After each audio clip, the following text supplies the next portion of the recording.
Yo, what's going on, internet? The Hokage here, aka TBH, and to be honest, I'd like to welcome you guys back to the Game and Illuminaughty podcast. We are the Enlightened Gamers, and hopefully you won't be bored with episode 94. Now, before we get into the show, allow me to introduce you to my co-host, the first of which moved up the rankings as the potential Florida Man of the Year, UTX Baby Shower the Don. Say what up to the people. What? Did you not just have a baby shower? No, this man, no, I'm talking about the first thing you said about Florida Man of the Year. I'm not claiming that. We're not doing that today, but what's going on, people? Another week, another podcast. Like I said, all this free content, so hopefully y'all are enjoying everything, and let's get to it.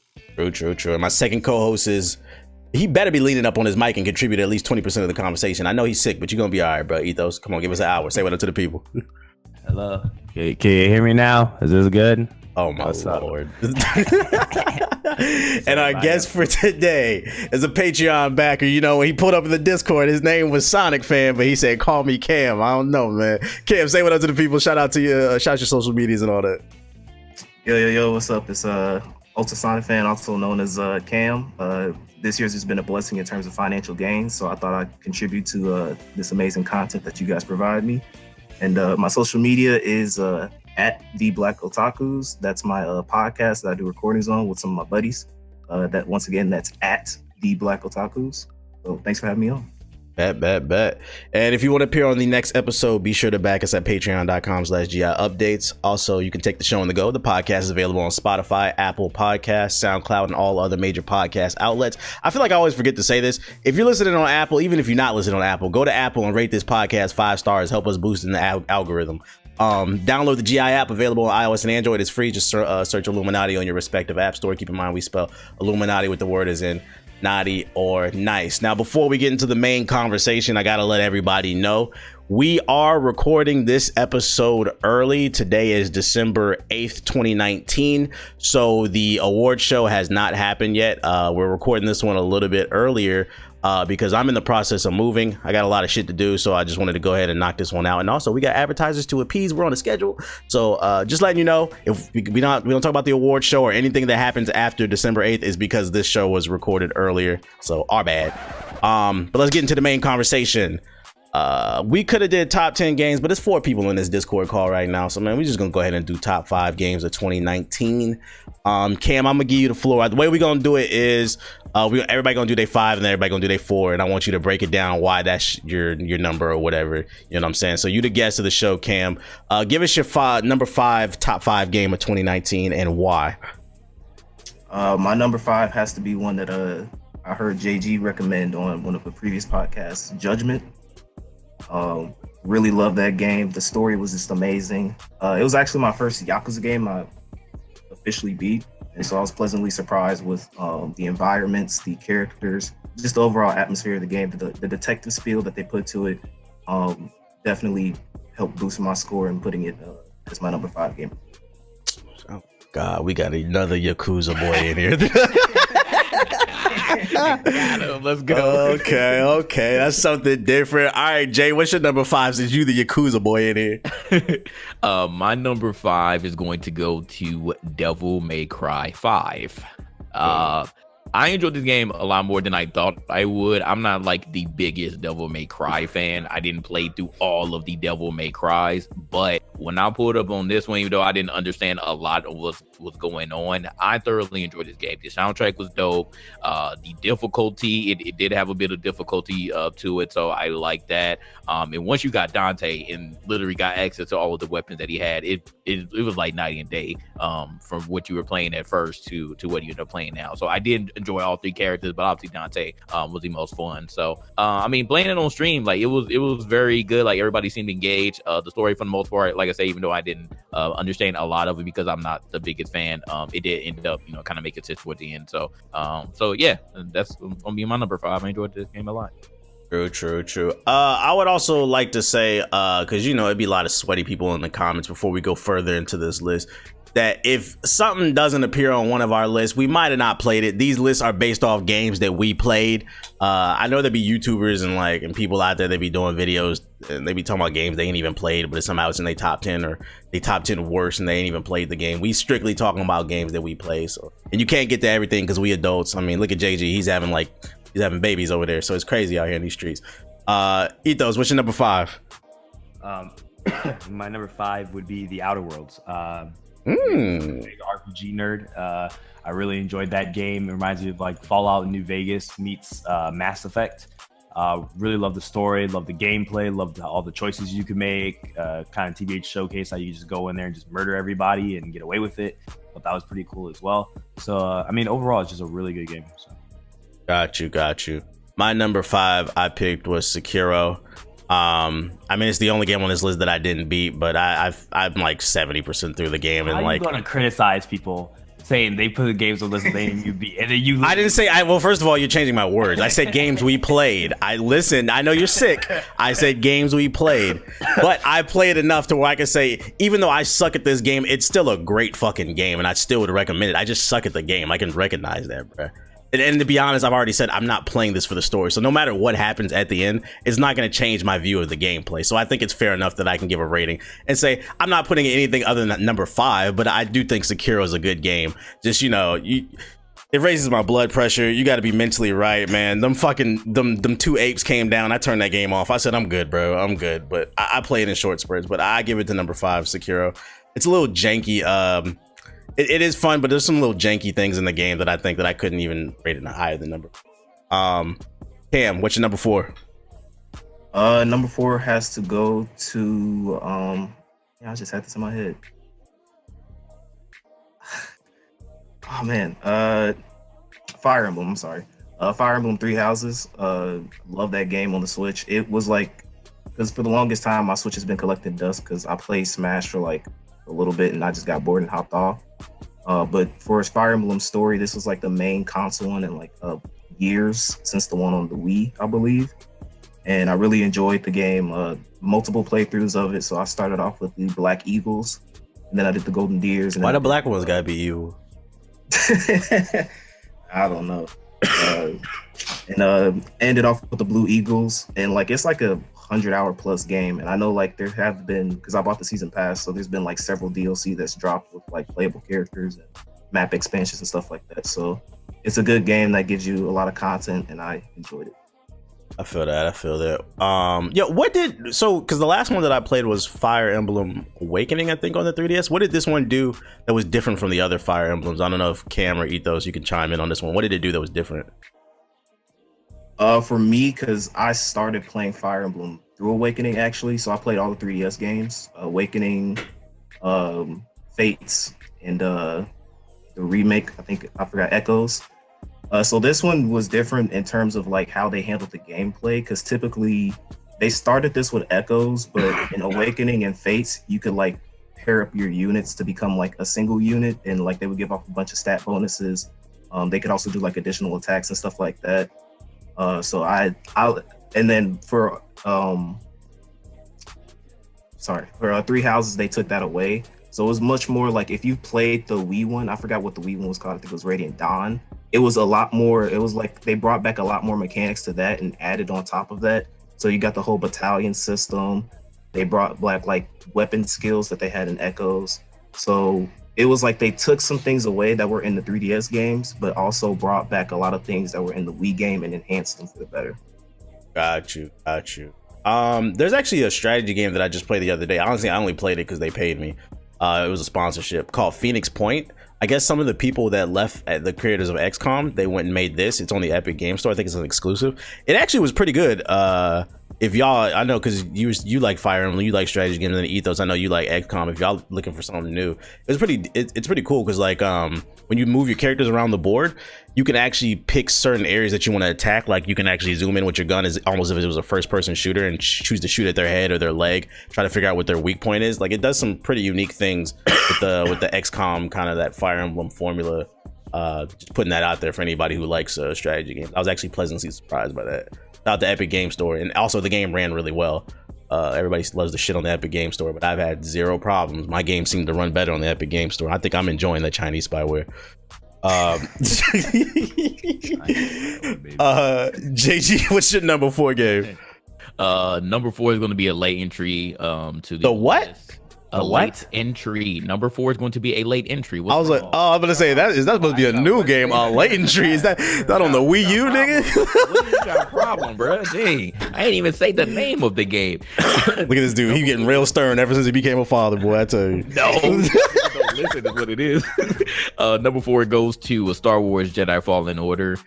This game graphically looked freaking amazing, so I just want to shout out Respawn for that. Like, Respawn is, and it's funny because I mean another game. I'm not gonna say thing, but Respawn has been doing this thing this whole year. Like they've been low key one of the better companies, video game companies, and. With this game, I wasn't really expecting it to be like a full Soulsborne type of game. And generally, I stay away from it. I'll tell people on stream, I was like, man, if I didn't play Sekiro, if I didn't get into that, I probably, wouldn't have liked it as much. But even still, this game ended up having like difficulty levels, so it's not like fully like a Soulsborne type of game. So if anybody who was initially deterred like me, it's not like that. And we talked about this already, but the graphics were amazing. The gameplay was amazing, and especially again coming from Sekiro, I ended up just starting where I left off, so that was good. The story was actually decent as well. I liked all of the upgrades that you end up getting. So like with everything that's been said, like I had a lot of fun playing this game. Obviously we had my moments and ended up making memes out of me and TBH during that whole time, but I definitely enjoyed it a lot, and I would love for them to expand and make like other Star Wars games after this, because I think they did an amazing job. I'm not gonna lie, yeah, in the fourth quarter, you almost fumbled the bag. I thought you was about to go on YouTube and watch some tips and tricks videos on how to beat Trilla. Ethos, what's your number 4? Actually, mine's the same. Fire Emblem Three Houses is my number 4. Considering Fates was arguably not really that good. Yeah, that was the one that were trying to charge people for like 3 different games, right? Yeah, fuck that shit. They could have done it for this game too, but I was happy to find that they actually kept all of it in one game, and it's massive. Like, one playthrough takes 50 hours, and to go through all 3 houses takes about 150 hours. So to completely do everything in the game, it's well worth the amount of time and effort. So you can see like the full idea of like the story and like the plot twist and everything, and see everyone's perspectives. I think that's really cool. Just seeing it on a console, like upgraded with graphics and all the new characters that they added, is really cool. The plot's really cool. There was some stuff that like they removed that I wish was still in the game that kind of had me kind of sad, but overall the new additions that they added to the game that they you're not gonna break down what specifically that was? You never know, they might hear this. So one of the things that I missed was the whole like support thing. So like you could like put a unit on the side. That was one thing I really loved, because it was like if I'm my main character, right, I'd have my love interest be my like my support carry, right? And I really liked the just the strategy and the synergy that they had together, but that's kind of removed from the game. I mean, you kind of have it if you have them side by side, but it doesn't feel the same. The support stuff doesn't really feel the same, and I feel like I personally really love that in the other Fire Emblems. So that was something that I kind of missed. But other than that, just what was lost though, and what you gain, which is like a lot of characters. I think this is the most amount of characters I think in a Fire Emblem. I could be wrong, but it's a lot. It's just the amount of replayability the game has. And though it's basically, the best way to describe it is like it's Harry Potter in the Fire Emblem universe. So it's whatever that means. You haven't seen Harry Potter, so you wouldn't understand. I'm curious, Ethos, what was your favorite house? Man, it's the Black Eagles. Yeah, Rise up fashion. We out here with the fascists. It's funny because you shit on Black Clover, but these fucking houses sound like Black Clover Magic Knights, right? The Silvery Eagles and the Black Bulls. It sounds like Black Clover characters. Can't allow Black Clover slander. Exactly. Captain Yami's the GOAT. You fucking chill. You watch Little Witch Academia. I don't want to hear it. Oh, no. I haven't seen that show in 5 But you watched it, bro. I don't want to hear it. Greg, if you've seen horrible fucking anime too, bro, I don't want to hear it. And My Little Witch ain't even bad, bro. You getting off topic. Well, you just said it was horrible. Which one is it? You off topic. Whatever. 5 years ago. I don't know why you bringing up some shit I watched 5 That shit was too damn cute. Warriors. That shit was weird. Fucking High School of the Dead. Bikini Warriors is hot. Anyways. My number 4 is Devil May Cry 5. This one came out kind of early in the year, so I kind of forgot about it. But when I went through all the 2019 lists, I was like, you know what? I did really enjoy this game for a multitude of reasons. Main reasons is it had really good boss fights in it. A couple of them where the camera was bad, but for the most part, it had really good boss fights. The combo system was fun. I also feel like, and it's sad for me to say this, but Devil May Cry feels like it's a game that harkens back to an age where games, when they came out, they worked. I don't remember really having any serious issues or glitches with Devil May Cry. It just, no frame rate drops. It just ran smooth. Visually, it looked nice. It wasn't some stupid open world game with 100 missions in it for no fucking reason. So it's just kind of like old school fun to me. And like, you just, come home from a long day and you just want to beat something up. Devil May Cry 5 is it. And you got to play 3 different characters with 3 different play styles. What was the emo dude's name that had like the panther and shit? B, yeah. A lot of people didn't like him, but he was cool to me. I like Nero actually the least out of all of them. Gameplay Dante was my favorite. Like interesting. I like beat it. It was actually decent. So yeah, shout out to Devil May Cry 5. That's why I would put that on number 4. All right, number 3. What you got for me, Cam? All right, unfortunately, I'm gonna be that guy, but Kingdom Hearts 3 is Ooh, I love to hear why. Yo, decline this guy's Patreon. Nah, go ahead, bro. Go ahead, do your thing. I've been a Kingdom Hearts nerd since the first game, and while I will admit that the third one did fall off on a lot of areas in terms of story, and like just the Disney worlds in general, and get rid of a lot of the Square Enix worlds, I will say that for the most part, I did enjoy my time playing the game. I love the gameplay. It looks like they kind of took some things away, but added a lot of other things from like the previous games that I really did like the like if you cast like a fire spell and then you do a combo, you can end it off with like a big fire spell, things like that, or the replacement for the dry forms in the second game. But yeah, it's unfortunate that this wasn't like the game that I was expecting it to be after like 14 plus years of waiting. But honestly, for what we got, I think it was a good enough game that like I'm not mad at it or I absolutely hate it. It's just being able to play in a party with Sora, Donald, Goofy has been a long time coming, because with all those damn side games and just a convoluted story in general, it was just a thrill for me. So that's why it's number 3 on my list. Okay. All right, Jay, what's your number 3? Number 3, and this also goes to Respawn. It's gonna be Apex Legends for me. This game is currently crack. It is super crack, bro. This game came out the gate swinging. I think this was around the time where like BR games were just getting uninteresting, mainly PUBG and Fortnite. So we needed another contender. Would not expect it to be EA and Respawn. And mine is the influence and stuff, because that's a big reason why it ended up popping off. The game was very, very fun. It was a different take on the BR aspect. Season 1, I'm not gonna lie, season 1 was pretty lame, and a lot of people ended up ducking off because of that. But I think that they did learn a lot on what they needed to do right, and season 2 has been amazing. They brought a new map there. They had the limited time modes, things like that, changing up the map. So I'm excited. Season 3 you're talking about? We're on season 3 already. Season 2 was the same map. Season 2 was the same map. Season 2, they ended up they changed the map a little bit. Yeah, they changed the battle pass, and they ended up putting dynamic things to the map. And then season 3, then they brought a whole new map, which further switched it up and further got me back onto it. Sorry, because I'm like lost. The seasons are kind of going super fast, so my bad. But season 3 has been very, very fun. I actually like it a lot more. The King's Canyon. And like minus optimization issues, because I know that was a big thing starting off. I feel like they finally got to a good spot where the game is actually optimized. And like I said, like I'm about to go pro in this shit, bro. Like we've been getting these dubs in Apex, and that's all I've been wanting to play for a long time. Like, so I feel like as far as like GI as a whole, even though not everybody plays VR games or Apex as a whole, period, but I feel like as far as like the last game that like we for the most part have all been on besides 2K in Paragon, RP Paragon, has been Apex Legends.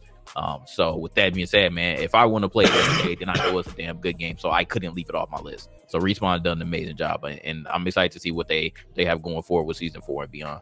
And two Respawn games on the list for Jay. Okay, Ethos, what's your number 3? Yeah, it's Apex Legends. You know what time it is. 400 hours. Love this fucking game. What a Best loser. VR game on the market. Shut up. You know it's your number 1.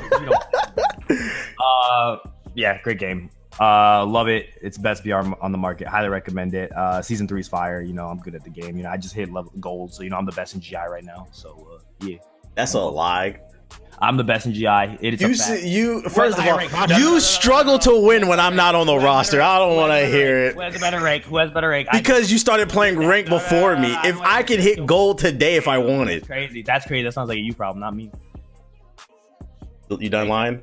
Exactly. I'll wait. You're done.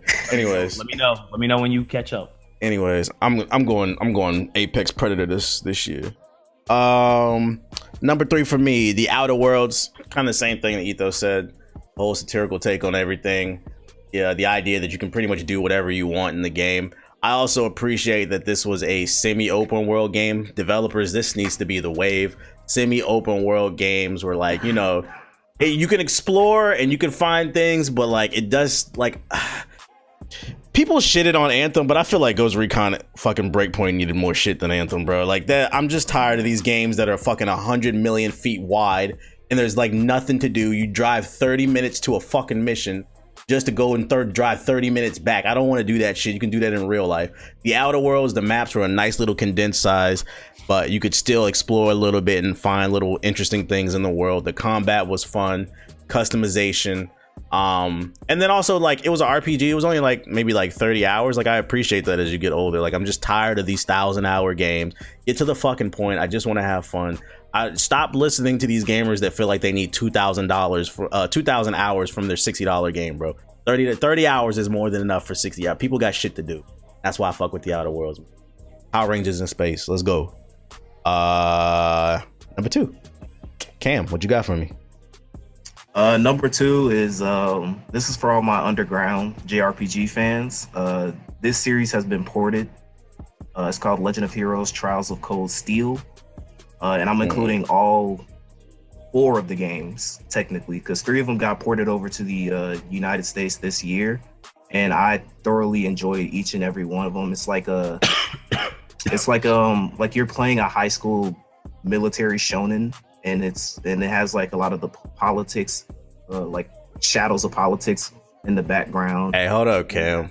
I just searched this game on Google and it comes up on Steam and it says on the page, you know, this may contain content not appropriate for all ages, sexual content and nudity.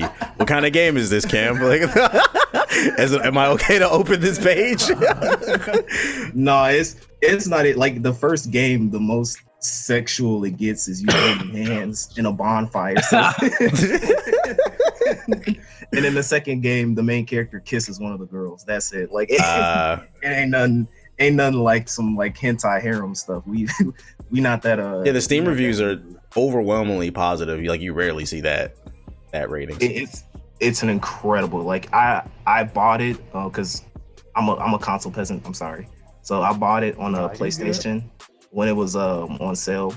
Played the first game, and like this is one of the few games that like I played the first game and immediately bought the second game. Played the second game and immediately bought the third game. It's to the point now where I beat the third game, and the fourth game is out in Japan. It hasn't been localized yet, but I created a Japanese account and I bought the fourth game and I'm playing it right now in Japanese. Shout out to whoever made this. Wait, are these games short? Like you ran through them pretty quickly, it sounds like.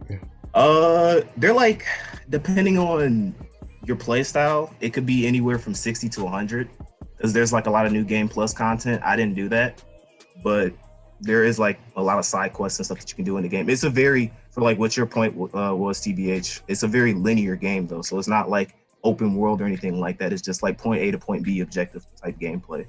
So I really did like it. And I'm playing through the fourth game in Japanese right now. Shout out to my weeaboo knowledge. And I'm enjoying it a lot. So that's my number 2. Wait, you're playing through in Japanese? Can you read Japanese? Oh, no. There's there's a somebody actually made a 100% translated guide on the game. So every line of dialogue has been translated. Yo, that's sweaty as fuck, my nigga. I ain't gonna lie. My man got the guide ready. Okay, shout out to you. Hey, but if you fuck with it, that's what's up. I have to look into this. About Jay, give us your number 2.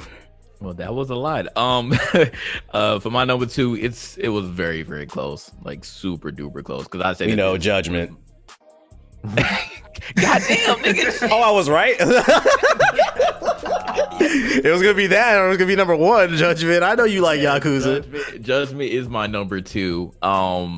for me being a seasoned Yakuza streamer, getting into that series, I love what the team over at Sega did, bringing a spin-off to that series into the game. This is the first game that is completely dubbed. I know that was a lot of people's problems. I know you don't like sub games, TBH. So I was like, yeah, with Judgment, you might actually be able to get into it because it was fully dubbed. It was actually like weird playing through the game. And like hearing all the voice actors talking English for it, but that was a huge like improvement for like a lot of people, because it was actually fluid, like it didn't sound weird. So I think that they did an amazing job with that.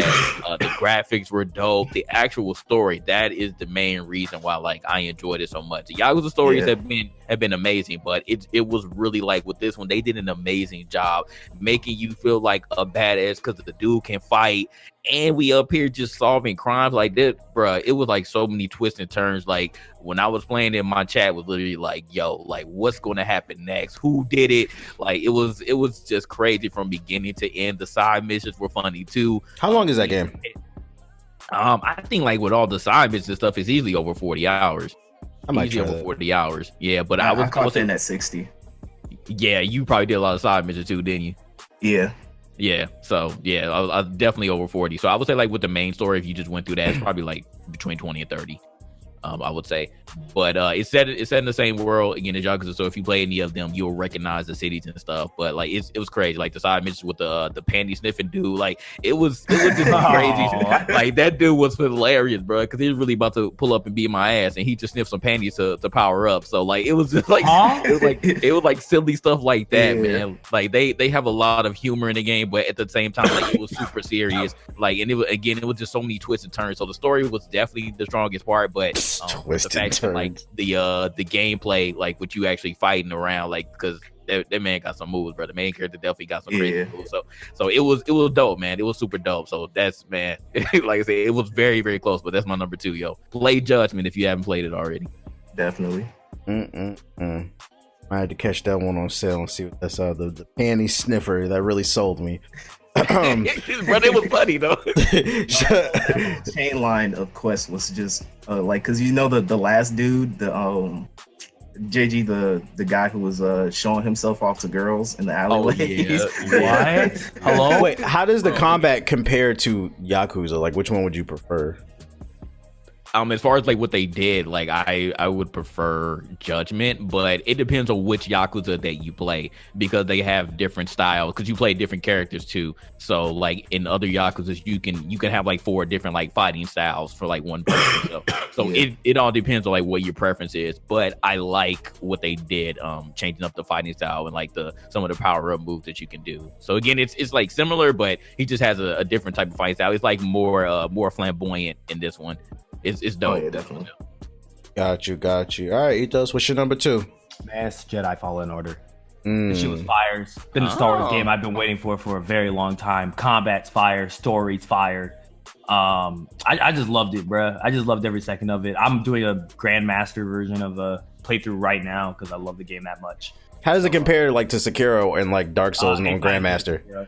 It's not that. Oh, no, the difficulty on Grandmaster, yeah, it's close, but I don't think it's as hard as Sekiro. Sekiro, I think it's still harder, but it's still challenging. So I enjoy it for the challenge. True. Okay. My number 2 is Apex Legends. Like Jay said, this game kind of came out of nowhere, but I'm glad it did, because it scratches that itch where I don't have to commit long term to playing the game. I can just get in there, get a couple wins, because I always win. I'm better than Ethos. That's a lie. I'm not gonna lie, I was kind of on the fence about it when it first came out, and then even though season 1 sucks, let's not forget season 1 did give us Octane, and once I discovered Octane, that's when I got hooked on the game. You became a crackhead, yeah, and I became a crackhead. Season 1 as a whole sucked, but I did like Octane, and that's what got me hooked on the game. And been hooked ever since, especially like recently. We've been going pretty hard on it. I got 9 wins the other day, and one day we got like 3 wins yesterday. We unstoppable right now in this Apex. So TSM Hokage, 100 Thieves Hokage, if you want to sign me, give me $1 million check, that's cool. If not, that's cool too. Not really. But anyways, yeah, the game's really optimized at this point. It had some issues at the beginning, but it's optimized at this point. I like the new map. I like the old map. They're just really good. Respawn is really good at designing maps. I don't know what it is. Also the weapons, I like most of the weapons in the game. As I've started to explore the roster, I think besides maybe Gibraltar, I pretty much like everybody, and even Gibraltar, I don't hate him. Just put him a tier below, but the character roster is really good. This game is great. I'm hoping for a new Titanfall though. Like, people are seeing how great Apex Legends is. You know, can we get that Titanfall 3 or whatever that Titanfall game they said they were working on? And when it comes out, I hope you guys support it. Also, Titanfall 2 is free on PS4 for those of you unaware. If you have PSN Plus. Dollar Shave Club. When I talk about Dollar Shave Club, I can't stress enough the quality of their products. They spent years developing, crafting, and refining everything. They have everything I use to look, feel, and smell my best. You name it, they have it, and I use it. I've been a Dollar Shave Club member for years. Now, even though I don't shave anymore, as you can see, I have my beard. It's fresh, I know. I still use the post-dew when I get home from the barbershop. After I get that shave, I put the post-dew on my neck once again just to prevent those razor bumps, because those razor bumps are bad. Nobody wants those. But when I was shaving, I use the executive razor, the shave butter, the prep scrub, and the dew. Those are all necessary to use. They work and they're great. And as amazing as their shave stuff is, Dollar Shave Club is way more than just razors. Dollar Shave Club has you covered from head to toe. They have everything you need to shower, shave, style your hair, brush your teeth, and yes, even wipe your butt. And Dollar Shave Club can keep you automatically stocked up on all the products that you use. You get what you want whenever you need it, whether that's once a month or a few times a year. I never had to waste time at a store wondering if what I'm getting is any good. As a Dollar Shave Club member, I know what I'm getting is the highest quality. And right now, you can put the quality of Dollar Shave Club products to the test. The Ultimate Shave Starter Set has basically everything you need for an amazing shave. The Executive Razor, Shave Butter, Prep Scrub, and Post Shave Dew. The best part is you can try for only $5, people. That's $5. After that, the restock box ships regular size products at regular prices. Get your Ultimate Starter Set for just $5 at dollarshaveclub.com/GI. That's dollarshaveclub.com/GI. Crap load of people playing it right now too, apparently. Yeah, like, and people, 12K people are playing it. I don't know what it is about Respawn. They just know how to make a shooter. Like, it's hard to explain if you haven't played it. It just feels right. It just feels good. It's called talent. They have talented devs who have a history of making good shooters. It's hard to go from Apex to like Call of Duty. It's just like, all right, bro. Like, it's just weird. So shout out to Apex Legends. Continue to play it. I'm ready. Yo, check it out, Respawn. Can we do like 2 heroes per season? Like, that's one critique. You know what's crazy? You want me to say something funny? What? It's funny to me how Infinity Ward took some Respawn devs to help them make it Modern Warfare, the new one, right? Mm-hmm. But they didn't grab them level designers because that's what they needed. Mm-hmm. Mm-hmm. No, they don't worry. All the maps suck. They don't worry. Stole those level designers, bro. Because They got Claymore designers.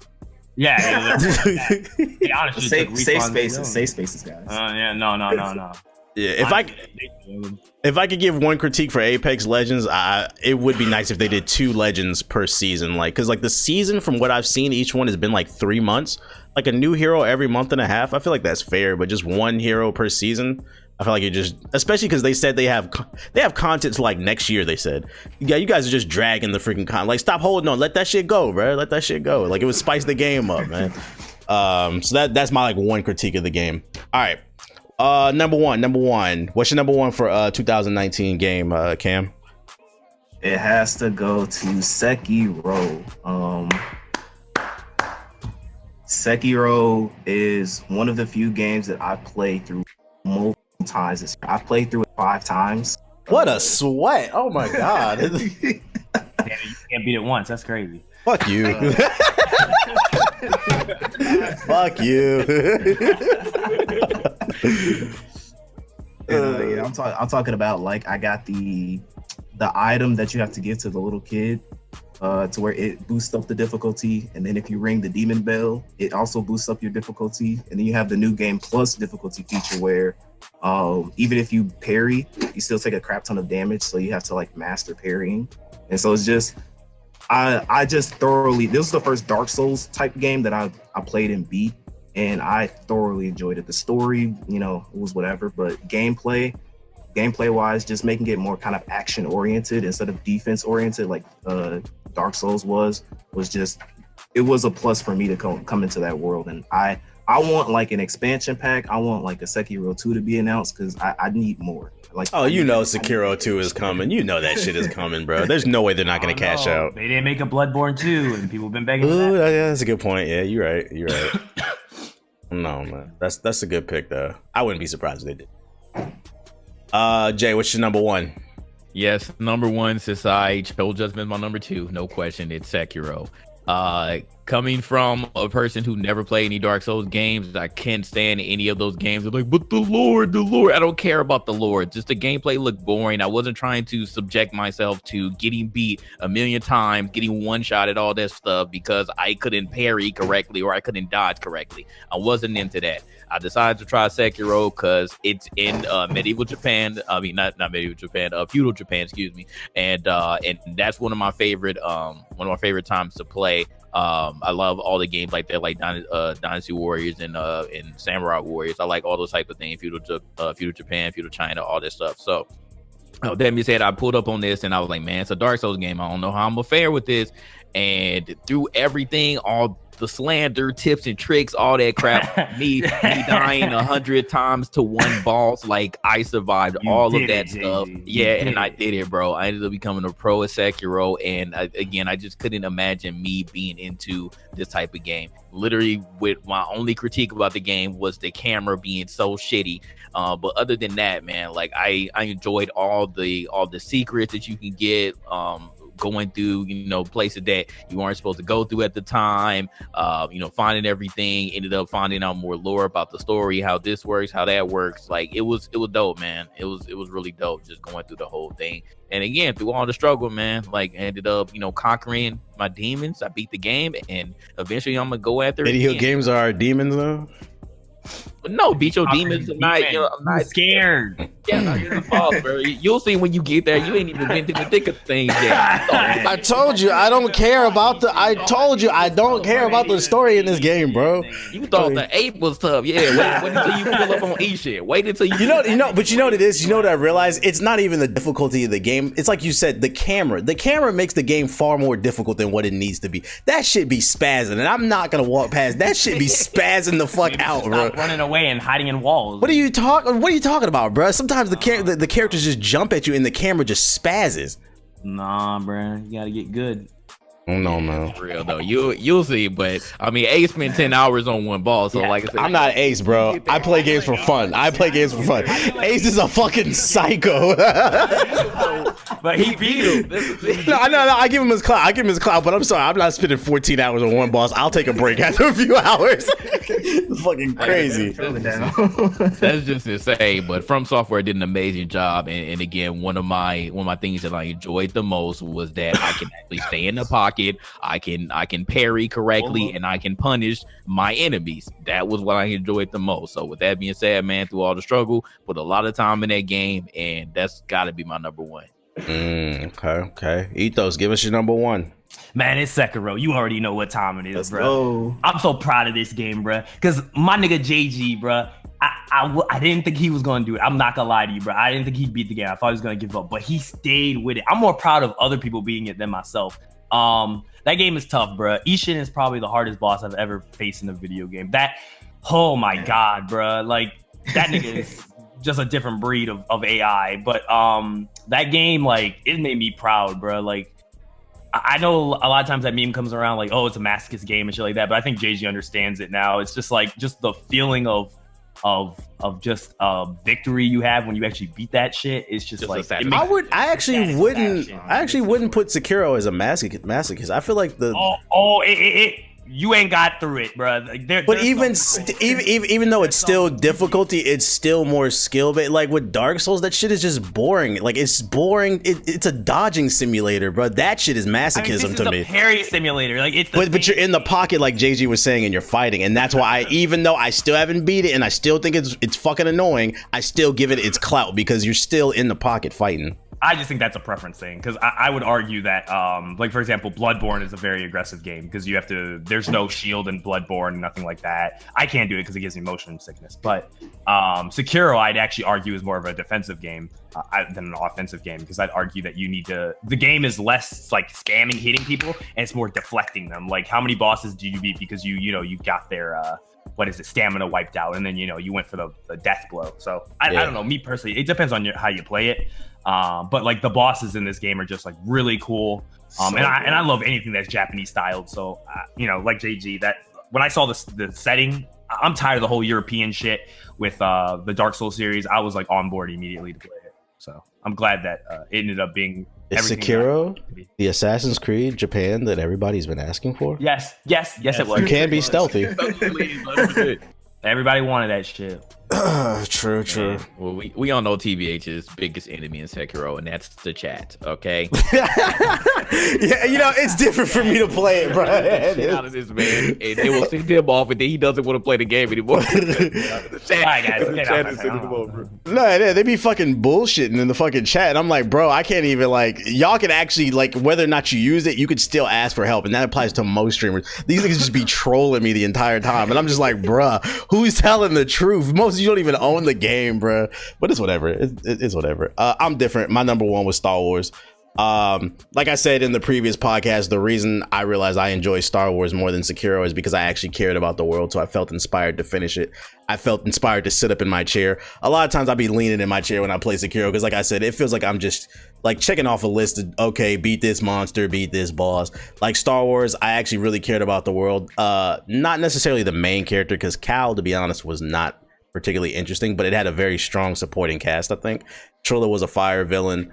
That ending was most of it was fire, I would say. And then I enjoyed the combat with the force powers and all that stuff in the skill tree.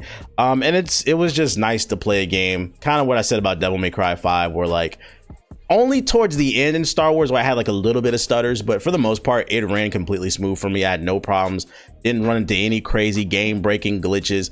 It just felt like this game was a labor of love, and I feel like we should be giving Respawn their flowers, as well as, all these other games that we've nominated, because for the most part, it seems like we're all nominating games that worked, and there was a lot that did not work. There was a lot of uninstalls this year that was just pissing me off. I'm surprised as much as y'all gassed up Control. I didn't hear Control on y'all list. It was tough. I was gonna put it in 5. Yeah. It was fun. It was between that and Outer Worlds and Fire Emblem, and I was like, Control was nice, but it wasn't as long as those other games. Okay. Yeah, I would go with Star Wars. If we had it on the list, you would just slander us anyway. Yeah, you just be mad. Let's talk about what games y'all uninstalled, because y'all love to be all on me. What games did y'all uninstall this year? None. You actually played our games, not like you. Yeah, whatever. You're all by yourself on that one. Yeah, you guys are losers. Uninstall Jump Force. True. See, that game deserved to be uninstalled. That motion blur was the devil in that game. A fighting game at 30 FPS, ban it. This is unacceptable. The fucking license from Bandai on these anime games need to be taken away. So those are our top 5 games of 2019. Let us know in the comment section below if you're watching the video version and what is some of y'all favorite games of 2019. Actually, I didn't put this on the list, but we can go to this real quick. Is there anything y'all looking forward to in 2020? Cyberpunk. Final Fantasy VII Remake. I made a list. Last of Us. I think I talked about it. Yes, Cyberpunk, Watch Dogs, The Last of Us.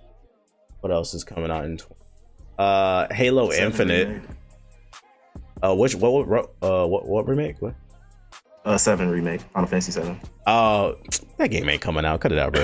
Yes, it is, bro. It's coming out in February. Until the game comes out, it doesn't exist, bro. It's just like Kingdom Hearts. Until it comes out, it doesn't exist to me. What else did I put? I put this on my list, but I'm kind of like, the more I see it, the less I get interested. But I'm still, if we can get it for free, Marvel's Avengers, I'm kind of on the. Yeah. Yeah. Oh, Dying Light 2. I think that comes out in 2020. Finally. I remember interviewing him a couple years ago. I ain't hear nothing about it for a while. Persona 5, the Royale.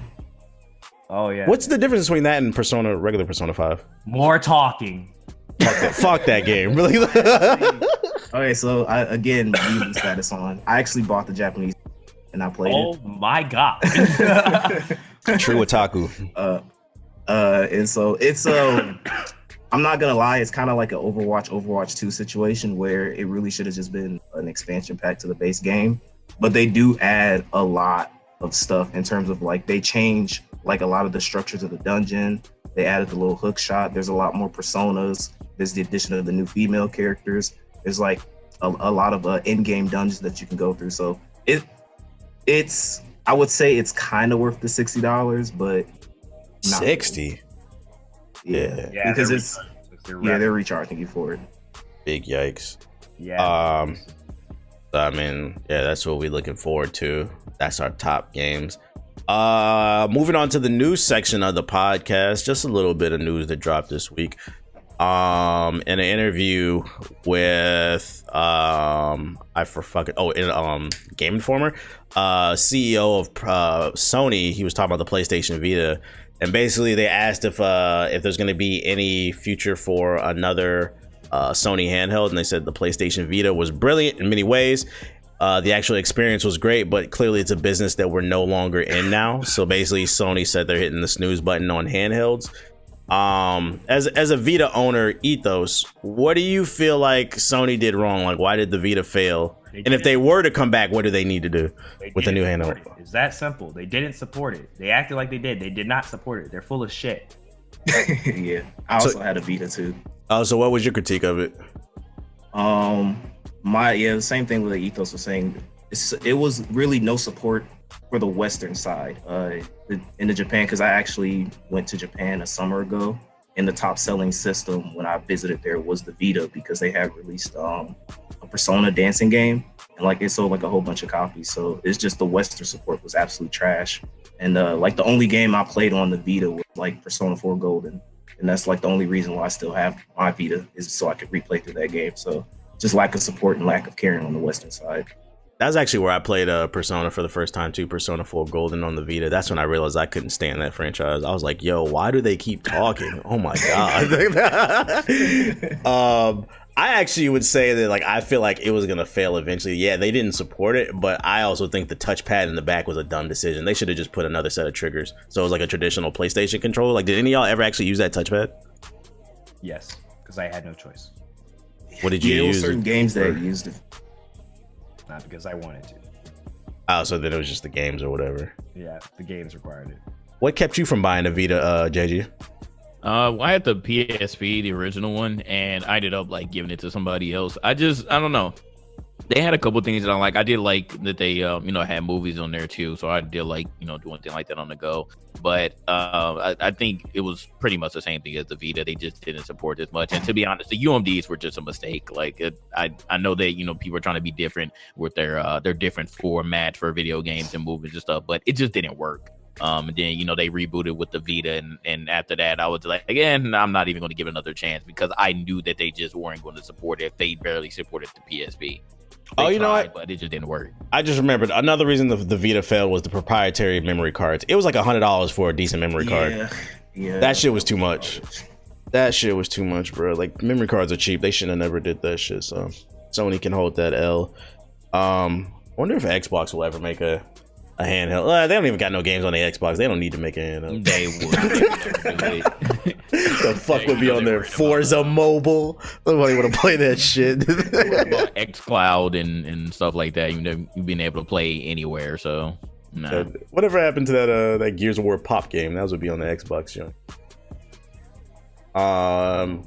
Yo, speaking of innovation, Resident Evil 3 remake. It's rumored.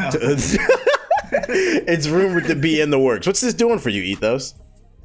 Resident Evil 3. Oh, I'm gonna play it because I didn't play Resident Evil 3. I didn't play this one either. And I'm gonna tell you that it's gonna be a great game, but you're still not gonna play it. Game of the year. No, I didn't actually play Resident Evil 3, so I would actually consider playing this one. Okay, well, play it, and then you'll understand why Resident Evil 2 was good too. Oh, it was. I didn't say it wasn't good. I said it wasn't innovative. No, I was saying it was a game of the year. You got upset that it was a game of the year. No, the conversation, if you go back, was about innovation. Nope. This man is still. This is why you've been sick for 2 weeks. You are nutty, really. Me, nigga. You are not gonna gaslight Yes, sir. Does anybody care about this Resident Evil 3 remake, Jay, Cam? I'm not a Resident Evil fan, so no.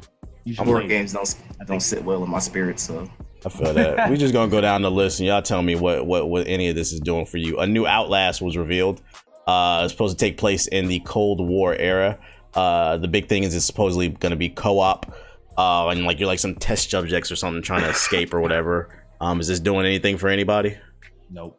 Second I'm slightly interested just because of this multiplayer, but I'm not a horror fan, so I know I barely played the first one, but I don't even know if I beat it. It was just like whatever, bro. Like I'm not into any type of horror game. I'm not trying to scare myself. So, but all cringeworthy horror streamers and YouTubers, they're going to eat this up. So we'll see. Yeah. I'll be looking forward just to see what the multiplayer looks like. But other than that, like if it was a single player only experience, then I'll be like, hell no. I don't know if I would pay for this, but I get it for free. I would play. I think my problem with co-op and Outlast is I feel like with horror games, what makes it scary is you are alone. And if I'm with 3 other friends, like first of all, I don't really get scared playing horror games, but if I'm with 3 other friends, I'm probably gonna be laughing the entire time. Freaking when I played, what was that Man of Median with a fucking gypsy? I was just laughing the entire time because she's screaming in my fucking ear. I'm like, this shit isn't scary when you're with somebody. So like, I feel like it's gonna ruin it. But maybe they found some innovative way to make it work. I could be wrong. So give us a free copy right now. But yeah, don't expect that one anytime soon. They just kind of revealed it, so I wouldn't expect that past like Q4 2020, maybe 20. They just Modern Warfare got a battle pass. Comes with like 100 different levels, gear, points, new weapons, a new operator. It's $10 for the battle pass. They're calling it season 1. The first 23 levels are free of the battle pass. JG, you played Call of Duty. What's this doing for you? Season 1. So are we planning on this not being an annual franchise? Are we? I was confused by that too. For that, like, yeah, I have a lot of questions, and yeah, I mean, the main thing that you said, like, I thought that everything was supposed to be free. All the DLC is going to be free, and then you just throw a battle pass. It was only a matter of time, bro. Activision, just classic Activision. We all know. Yeah, like, is anyone surprised at this? No, like, but we thought they were going to change, and they were like, nah, bro, we still the same Activision. It was good. Go ahead, give us more money for this. But yeah, I think besides that, just again, go back to the original question. Yeah, how are you trying to treat this now? Is it going to be an ongoing series now? What are we doing here? Because this isn't the typical Activision way with that if they're doing this in season. So I guess we'll see. But yeah, they need to get some better maps. They're putting old maps into the game, so that tells you something right there. I wish y'all could see my face. I'm just like shaking my head. Or this game fucking sucks, man. It's so bad. You pick your reason why it's not the gameplay, the optimization. I just don't like this game. We get a new one from Treyarch. We gotta go back to only buying Treyarch Call of Duties, bro. That's the new rule. Yeah, shout out to y'all with the battle pass getting greedy again. Dead Island 2 ain't dead. Apparently they still working on it. Does anybody care about this?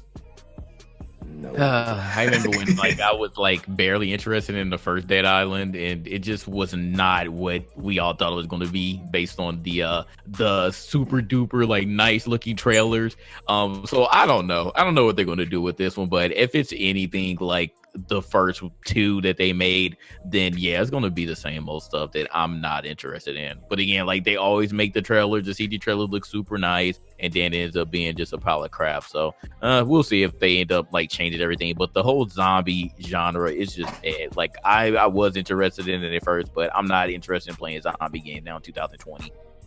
Dead Island 1 was a 6 out of 10 at best. Dead Island Riptide, because everybody forgets about that one, was like a 4. Man. That shit was like a 4. I'm mad I actually played that too, thinking it was going to be better. Dead Island 2 is technically Dead Island 3. It's like, why are we gassing up a game that's a 6 out of 10 at best? I don't care. Take it in the back and shoot it. I don't care about this game. You got a chance to play the new operators in Rainbow Six. This is the only reason I put it on here, Ethos. You have any hot takes on this real quick? Didn't you buy the season pass? I could have swore I saw you use it. You and me played 2 games and I got triggered because I couldn't kill anybody, so then we gave up. So you're trash. That's okay. I'm still better than you at Apex. It's okay. Yeah, all right. Just remember who carried you to gold. Yeah, I carried you. I got the screenshots. I remember we got to gold and you started dying really quick. That's a lie. That was JoJo. That's a fucking lie. Okay, Don't worry, I'm about to start posting. I need to start posting my skills on Twitter more. I'll start posting my 11 man games. 10 game kills. It's just, I'm unstoppable. Give me a devotion and get out the way. Freaking Dr. Disrespect, he announced he got a TV show. Supposedly Yeah, I don't care.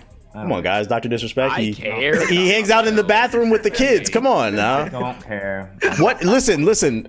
What do you get as a white man in America when you film children in the bathroom? A TV show. Come on, guys. So what's your hot? I actually was about to throw it to you, JG, because you're the one that's been having the hot takes on all the streamers and YouTubers lately. So you're coming live from the YouTuber Twitch desk. JG, what's your hot take on the TV show for Disrespect? I mean, it's just amazing that, I mean, like people like this, when you're the top 1% in the video game world, you can do no wrong. I mean, you cheated on your wife, you filmed yourself in the public bathroom twice. And yeah, and here you go, man. This is what happens. You still get people that believe in you, and now you're developing the TV series. I guess we'll see what happens with this. But apparently, the people who made Walking Dead, Skybound, are backing this one. So that's a big brand. Yeah, we'll see what it ends up on. But yeah, the rich get richer in this situation. Yeah, supposedly the show is like giving like backstory of his character or whatever. So they're basically gonna turn it into a whole.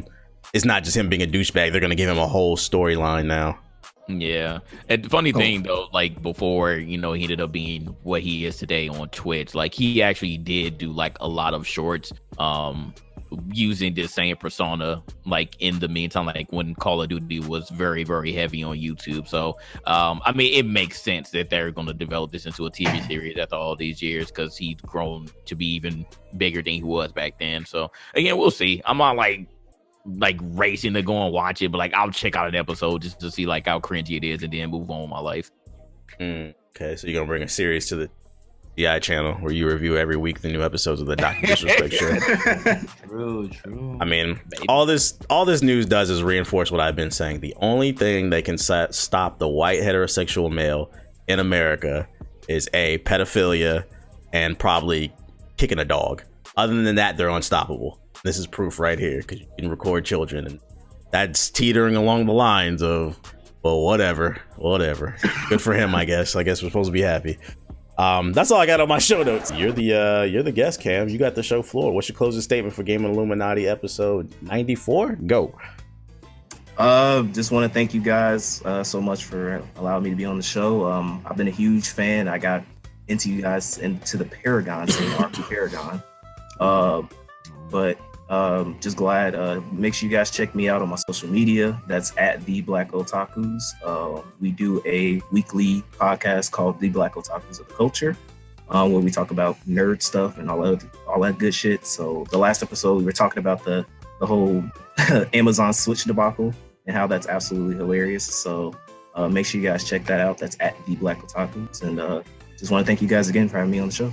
If you guys don't know what he's talking about if you order a Switch off the Amazon, you might get a box of condoms. Shout out to Amazon. What's in it? Trying to tell you something. Yeah, so you fucking loser. Ethos, you got the floor. Where's your closing statement? Your sexual habits. You need to start using your Wii. Get off your Wii. Yeah. Oh wow. Okay. Yeah. Thanks everybody for watching.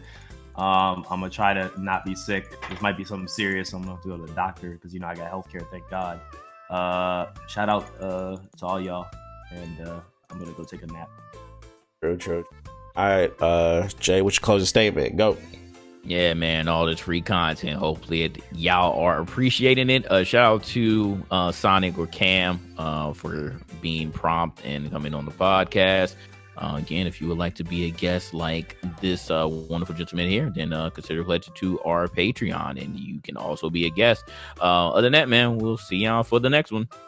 Yes, sir. I don't got nothing to say other than make sure to rate the show 5 stars on Apple Podcasts. You guys always talk about you want to see the group grow. That is the easiest way to help us grow. Get on Apple Podcasts, rate the show 5 stars. It boosts us in the algorithm so we can get more listeners. Also shout out to all the people who were tweeting at us, because we ended up on a lot of people's top podcasts on Spotify, like the end of the year little recap thing. Shout out to everybody like retweeting. Like I got a whole bunch of tweets. After about 5 of them things, I was like, all right, I can't make my whole timeline like this. That shit look obnoxious. But shout out to everybody showing love and listening to the show. And I think the next episode won't be till 2020, so we'll see you guys next year on next episode of the Gaming Illuminati podcast. Peace.